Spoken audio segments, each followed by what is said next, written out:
Herkese merhaba, kanalıma hoş geldiniz. Ünlü markaya ait olan çantanın bir önceki videoda yapım aşamalarını paylaşmıştım. Modelin oluşturulmasını, kurulmasını göstermiştim. Şimdi birleştirme kısmı ile karşınızdayım. İlk önce şöyle başlayalım. Ben 9 tane motif yaptım.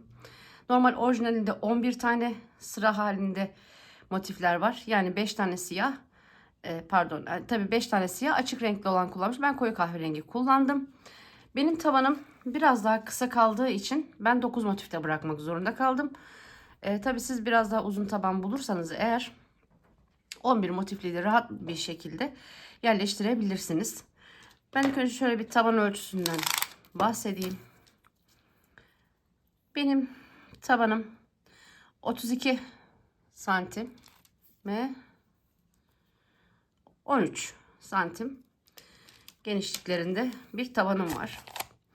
Taban sayısını oluştururken ördüğümüz örneği, yani yaptığımız elimizde olan parçanın kenar sayılarından yola çıkarak tabanımızı kuracağız. Onun için de bu kenarlara yapmış olduğumuz örgümüz bittikten sonra kenar kısımlarından bir sıra hem kenar bitişlerinin daha düzgün olabilmesi için hem görüntü ve tabana birleştirme yapacağımız için bu kısımların kenarlarına birer tane olacak şekilde altılı altılı sıradan oluşuyordu zaten motiflerimiz. Bu kahverengi olan kısma 6 tane sık iğneyi yaptım. Başlangıç şuradaki son sıra hariç buraya 6 tane. Aradaki siyah modelde kenar kısmına yarım motif geldiği için şu kenarlarda trabzan boşlukları var. Bu trabzan boşluklarını da düzleyebilmek için bir de ben tabanıma uygun sayıda elde edebilmek için bu kenarlara ikişer tane ama aralara 3 olacak şekilde 6 tane yaptım. Ama kahverengide hiçbir değişiklik yapmadım. 6 sıraydı zaten örneğimiz. 6 tane de sık iğne kenar oyası yaparak işlemimi bitirdim, tamamladım. İşlem bittikten sonra bu kenardaki sayı diyorum işte, eğer 11 motifli yaparsanız farklı olacaktır. 9 benim gibi yapacaksanız farklı olacaktır. Tabi bu kullandığınız ipe göre de değişiklik gösterecektir. Ben Milano rafya ile ördüm. Ve 3 milim 5 numara 3 milim tığla çalıştım. Tabanıma ayarlayabilmek için dediğim gibi tabanıma da ayarlayabilmek için buradaki sayılarla biraz, yani ona göre eşitledim tabanımı. Çünkü şimdi tabanımı kurmaya başladığım zaman her birine ikişer tane attığım zaman çok fazla geldi. O yüzden şu rivetlerin olduğu kısımdan itibaren bu kenarları, rivetin kenarında kalan kısımlarını bu köşeyi dönecek şekilde her birine ikişer tane battım.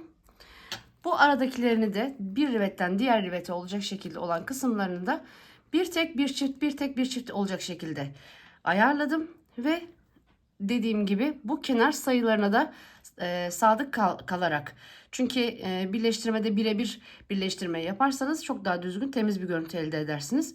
Eğer alt tabanınızda fazlalık olup üst tabanınız, hani örneğiniz kısa kalırsa eğer, bir potlanma görüntü olarak bir bozukluk olacaktır. Yani yani kısacası tabanımızı kurarken bizim için önemli olan modelimizin kenardaki sayıları. Bu sayıları baz alacağız ve tabanımızı ortalayacağız. Şimdi modelimizin kenarında şöyle bir katlama kısmı var. Şu şekilde. Şimdi normalde örnek 2 sıra bu, 2 sıra bu, 2 sırada sık iğne olarak bitiyor. Ekstradan bir sıra döndük kenarını ve ben yetmediği için de tabanıma uydurabilmek için ekstradan bir sıra daha kenar oyası geçerek buradaki sık iğne sırasını 4'e çıkardım. 4 tane yaptım çünkü buradan bir katlama kısmımız var. Birleştirdikten sonra katlayarak dışarı doğru bir görüntü olabilmesi için, bunu yapabilmemiz için de ben biraz fazla çektim yani. Ortalama kısmını da şu ikinci sık iğnenin bittiği yerden, çünkü buraya bir dikiş atacağız. Şuradan bir dikiş atacağız. Hem ucuna hem bu kısımdan şu görüntüyü, yani dik bir görüntü olabilmesi için. Şuradan tabandan da gözüküyor zaten şu şekilde. O yüzden tam şu ilk sık iğnenin bittiği yerden başladım.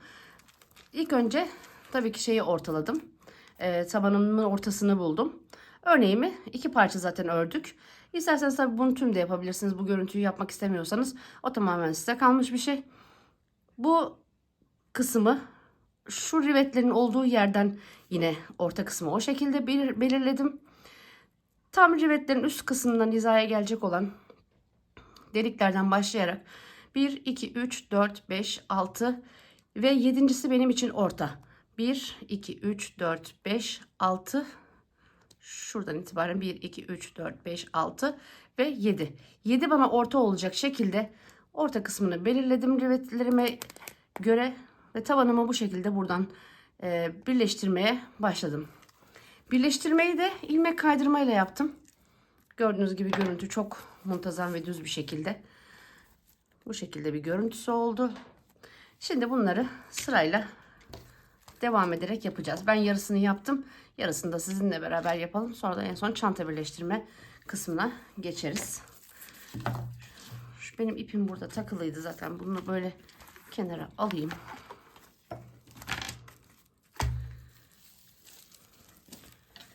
Diğer ikinci parçam burada, zaten bir kenarını yapmadım, sizinle beraber yaparız diye. Şu şekilde örgümün, motifimin, yani modelimin bittiği yer burada. Tam bittiği yerden başlayarak kenarlarına, dediğim gibi buraya 6, bu sık iğnelere 2, bu sık iğneye 2 ve aradaki örneğin denk geldiği kısımlara da 3 3 olmak üzere 6, yani toplamda siyahın üzerine 10 tane ilmek uyguladım. 6 burada, 10 burada, 6 burada. Dediğim gibi eğer sizin tabanınıza göre bu fazla gelebilir, eksik gelebilir. Hani burası biraz matematiksel, biraz hesap işi maalesef. Bunu elinizdeki malzemeye göre, çünkü şöyle bir şey de olabilir. Benim tabanımın deliklerinin sıklığı ideal bir sıklıktaydı. Bunlar biraz daha aralıklı olursa eğer iş değişiyor o zaman. Bu sefer buralara hani ikişer de yetmeyebilir, üçerli de atabilirsiniz. Bu aralar komple ikili de olabilir. Dediğimiz gibi kullandığımız malzeme de işimizi değiştirir. Böyle bir kısa açıklamamız oldu. Şimdi buradan itibaren şuradan, dediğim gibi burayı bu şekilde sık iğnelerle geldim. Aynı şekilde alt sıraya döndüm. Zaten burada yapabileceğimiz herhangi bir şey yok. Bir arttırma eksiltme yapmadan her birine birer tane olacak şekilde tabandan da bu şekilde döndüm. Ve şimdi yan taraftayız. Burada da yaparak göstereyim. Hani nasıl yapabileceğini düşünürseniz eğer. Biraz fazla ip bırakmıştım ben yapabilmek için. Tam kaldığım yerde, son ilmeğin olduğu yerde sıram, benim örneğim burada bitiyor. Tam burada bitti ve köşelere üçer tane ilmek atıyorum her köşeye. Bu dönüşlerimizin daha düzgün ve temiz görünebilmesi için geçerli. Aynı şeyi burada da yaptım. Köşeye 3 tane battım. Burada da aynı şekilde. İlk birincisine battım. Bu artık son ilmeğim zaten. Birincisini yaptım. Yanına 2 tane daha yaparak yan tarafa doğru dönüşümü düzgün bir şekilde yapmış oluyorum. Şimdi dediğim gibi modelin bu kısmında her birine birer tane olacak şekilde yaptım. 6 tane sık iğnem var.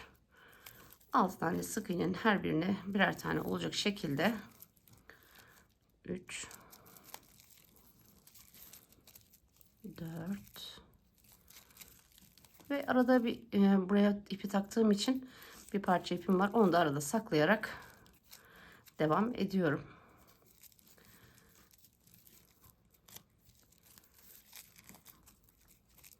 Şimdi kahverengili kısma 6 tane denk gelmişti dediğim gibi. Şimdi siyah olan kısma geldik. Siyah olan kısımda 2 tane sık iğne sıramız vardı. Bunlara birer tane sık iğne yapıyorum.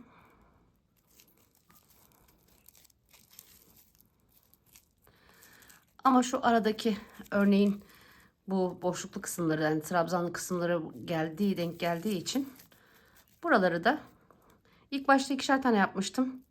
Sonra tabana uyguladığımda maalesef yeterli gelmedi ilmek sayıları. O yüzden tekrar yeniden sökerek bu aralara üçerli batarak tamamladım. Eğer üçerli de yetmezse şu araya da bir tane atabilirsiniz ve bu aradaki sayıyı 7'ye çıkartıp 8, 9, 10, 11 tane de yapabilirsiniz. Buradaki ilmek arttırmalar sizin elinizde. Aynı şekilde buraya da 3 tane yapıyorum.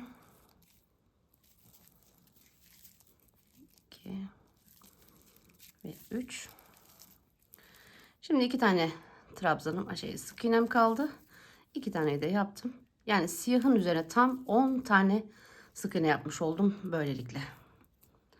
Ve gördüğünüz gibi dümdüz bir görüntü elde etmiş olduk. Şimdi sıra sonuna kadar gelecek şekilde aynı işlemlere devam ederek sıra başına gelelim. Kahverengilerin üzerine 6, siyahların üzerine 10 tane olacak şekilde, eğer benimle aynı ipi, aynı taban ölçüsünde ve aynı sıralarda kullanırsanız benim gibi aynı yöntemi uygulayabilirsiniz.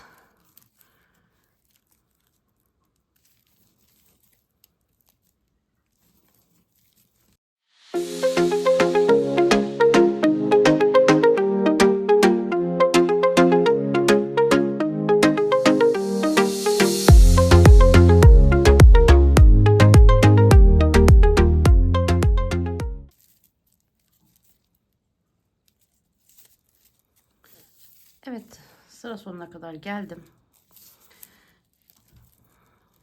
Bu son ilmeğin içerisine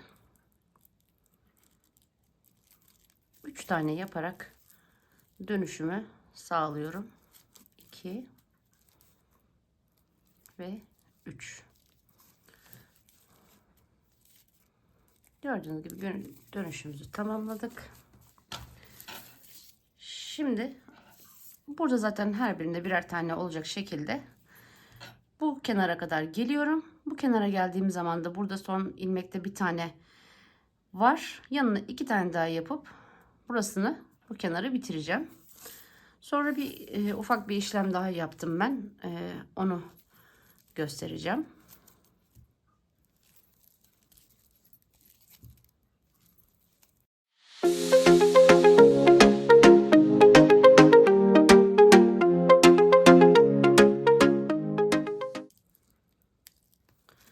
Şimdi burada ipim bitmişken size ufak bir püf noktası daha göstereceğim. İpim gördüğünüz gibi burada bitti. Yeni ipi elime alıyorum. Kaldığım yerden ipi diğer ipin yanına koyarak böyle elimle tutuyorum alttan. Sanki normalde ördüğüm ip buymuş gibi sıradaki ilmeğe batıyorum. Ve ilmeğimi elimdeki yeni iple beraber çekiyorum ve bitişimi tamamlıyorum. Daha sonra arka tarafa düğüm atmıyorum. Bu iki ipi bu şekilde tutarak içinde saklama yöntemiyle ipimi gezdiriyorum. Ve böylelikle bir düğüm görüntüsü, düğüm kalabalıklığı, kalınlığı da oluşmamış oluyor. Bu yöntem çok pratik. Ben bu yöntemi bu kenarlarda ip değişimi yaptığımız yerlerde de uyguladım. Bir ipten diğer ipe geçerken aynı şekilde bu böyle üst üste yan yana koydum. Ve gördüğünüz gibi arka tarafını da şu şekilde göstereyim. Hiçbir şekilde bir tane düğüm, bir tane ip hiçbir yerde, gördüğünüz gibi hiçbir yerde bir ip, düğüm yok. Bu yöntemle geçişleri de yaptım. Düğüm atmadan ipi biraz fazla koparıp içinde yürüterek, ilerleterek belli bir yere kadar hem ipimi gizlemiş oldum hem de yeni ipe de geçişimi yapmış oldum. Yani düğüm atmamak için bu yöntemi rahatlıkla kullanabilirsiniz. Yani sağlıklı da oluyor zaten, çünkü uzun bir ip bıraktığımız için ipin içinde yürüterek de gidiyoruz. Herhangi bir sıkıntı olmuyor.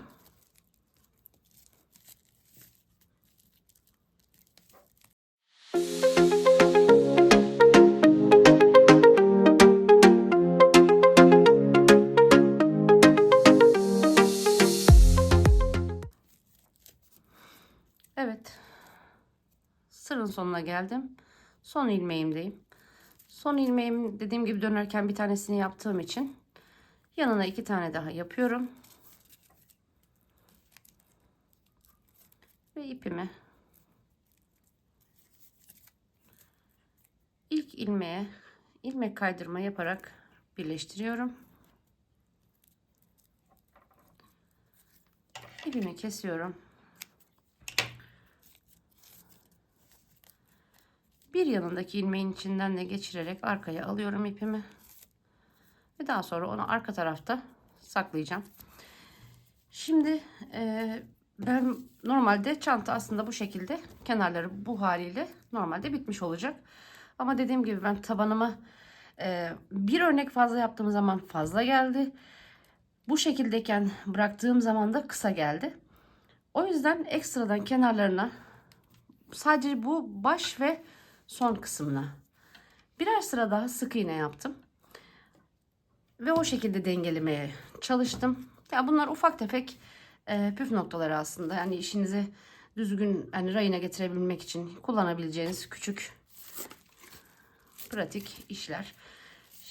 Şimdi aynı düz görüntüde olabilmesi için ipimi orada kestim. Tekrar yeniden ipimi hazırladım. Ve buradan 1 2 şu köşeyi de kullanarak, açın bu köşe bizim dönüşümüz olduğu için yani bir şey olmasın diye bu köşeden de başlayarak bir sıra daha sık iğne yaptım. Bunu da aynı şekilde yapalım. İlmek çekmeden yapayım. İpi rahatlıkla saklayabilmem için hiçbir zincir çekmeden ipimi aldım. Altına koydum. İlmeğimden geçirdim. Bir zincirle ilmek oluşturdum ve sıradakinden başlayarak arada da bu ipi gizleyerek yine düğüm olmadan, bir ip fazlalığı olmadan bir sıra daha bu kısma ve daha sonra ipimi tekrar koparıp buradan takarak, yani sık iğnenin yüz tarafına, düz tarafına gelecek şekilde ipimi takarak buradan da bir sıra yapacağım. Yani toplamda başında ve sonunda 4'er tane sık iğne sırası olmuş olacak. Hemen bunları tamamlayıp geliyorum.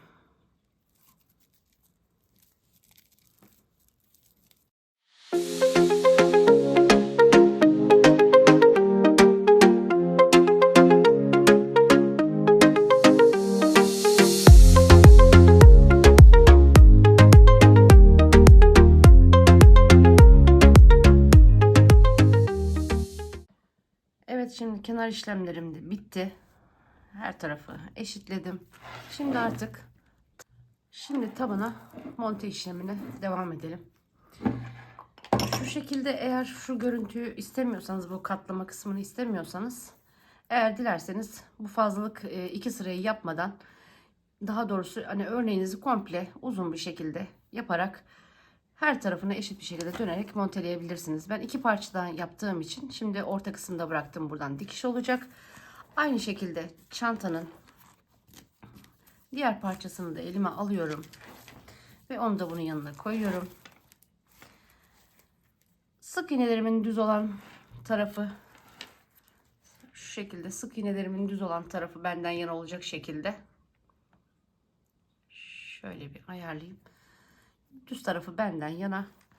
İpim burada kalmıştı zaten. Dediğim gibi ilmek kaydırmayla devam edeceğiz.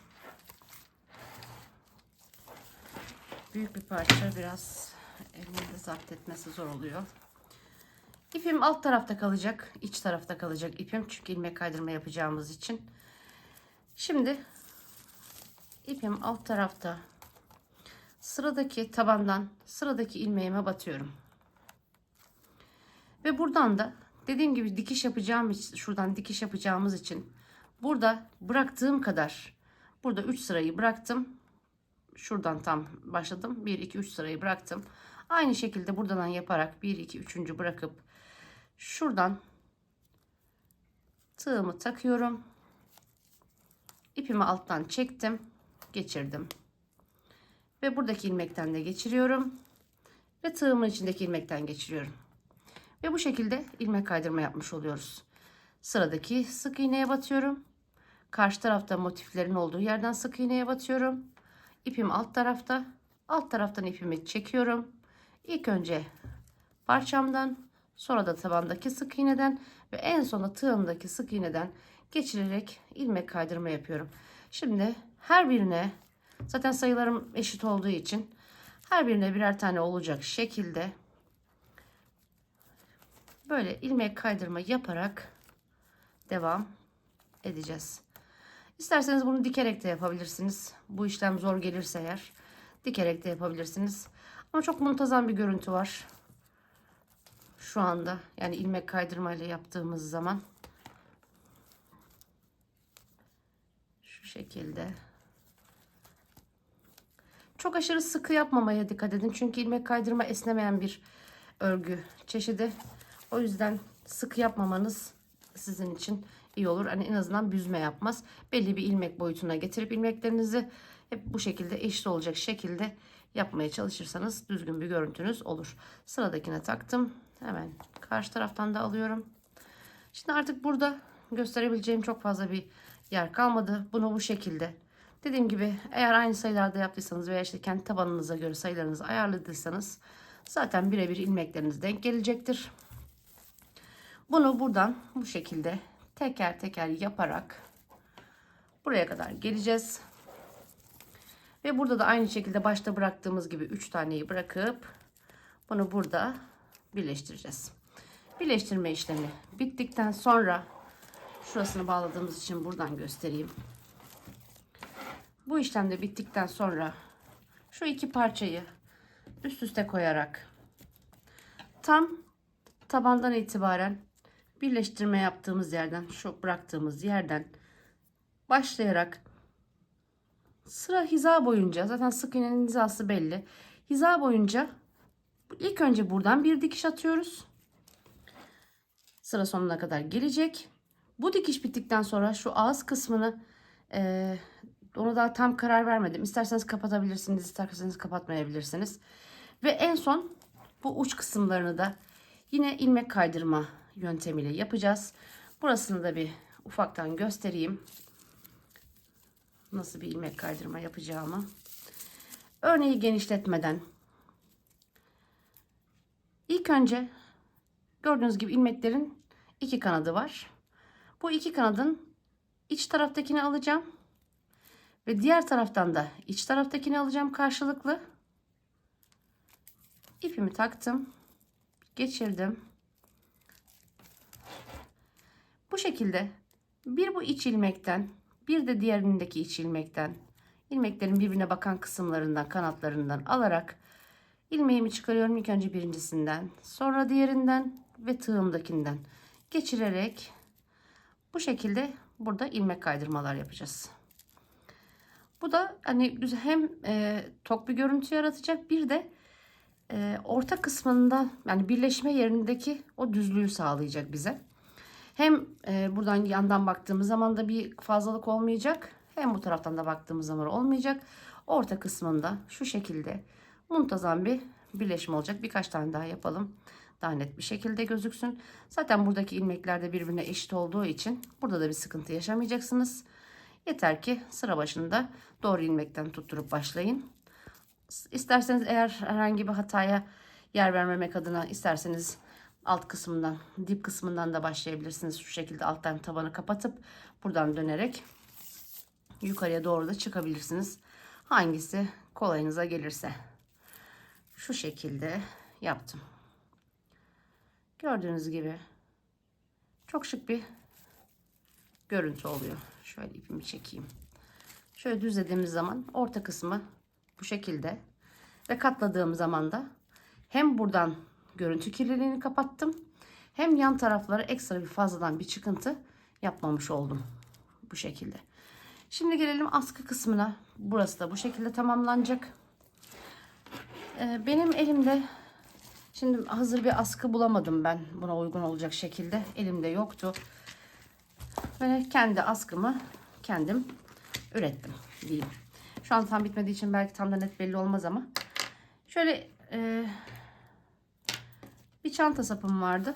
O çanta sapımı şu şekilde el kısmına, yani tutma kısmını yapabilecek şekilde bir ölçü aldım kendim kararımda. Ve bunu aldıktan sonra bu halterleri bilirsiniz. Kullanmışlığınız vardır.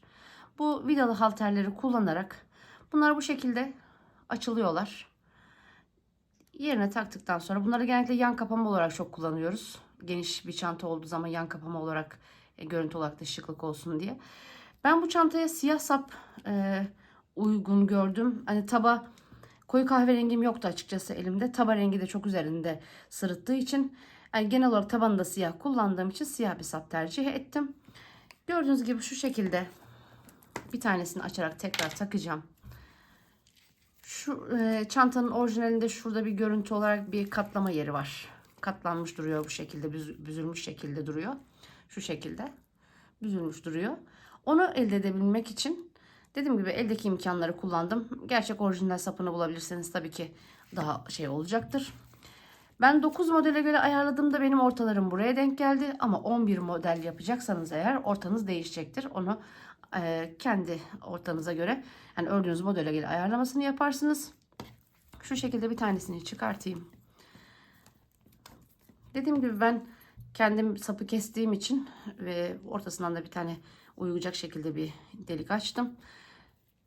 Ve şu orta ayar bana tam geldi. İlmeğin şu kısmından taktım, kahverenginin. Yani şu aradaki sık iğnelerin bitiş yerlerini kullandım. Bu sık iğnenin dibinden taktım, bunu geçirdim. Sonra derimden geçirdim. Deri zaten dik duruyor bu şekilde çantanın orijinalinde de. Yan geçirmek isterseniz 2 tane delik açarsınız. Bir buradan takıp bu şekilde yanda geçirdiğiniz zaman aynı bu şekilde düz koyarsınız, yani nasıl isterseniz. Ben yan olduğu için yan yapmayı tercih ettim. İçinden geçirdim ve son da buradan gene geçirerek dediğim gibi vidalı kısımlarını kapattım. İyice sıkıştırıyorum. Şu görüntü oldu. Yalnız şurada açık bıraktığım zaman, çantanın sapını açık bıraktığım zaman buraları çok açılıyor. Halterim biraz geniş. En küçük boy olmasına rağmen geniş kalıyor. O yüzden şöyle yapacağım. Çanta sapını şu şekilde tutup şu tam dibinden şuradan bir tutturma yapacağım. Ve tutturma yaptıktan sonra çantam bu şekilde sapı sabit bir şekilde kalacak ve bu kenardaki bu pile kısmı çok daha net bir şekilde ortaya çıkmış olacak. Onu da bu şekilde yapacağız. Ve şu şekilde ben antresit kullandım aparatlarımı da. Bu çantamın sapı da antresitti. Böyle bir sapım var elimde. Dediğim gibi bu biraz hazırlıksız bir oldu. Daha sonra belki saplarını değiştirebilirim. Elimdeki malzemeleri kullandım. Böyle de bir ince bir sapım var.